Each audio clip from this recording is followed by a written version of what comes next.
Panurin natin ang labang ito. Tingnan nyo ang laban. Malaki ang kalaban talaga, pero ang taas ng mipa. Ayan, oh. Panay ang sipa ng nakapula. Ayan, tingnan natin ang, ang referee. Inawat sila. Dahil inaawat kagad ng referee pagka meron sila nakikita na hindi maayos o hindi maganda sa bawat isang player.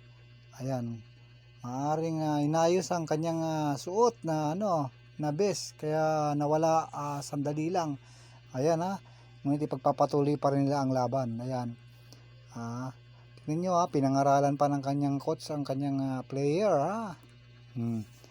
Ayan, ito ay ginanap sa Calaca, Batangas. Ito ang first Puma Calaca tournament.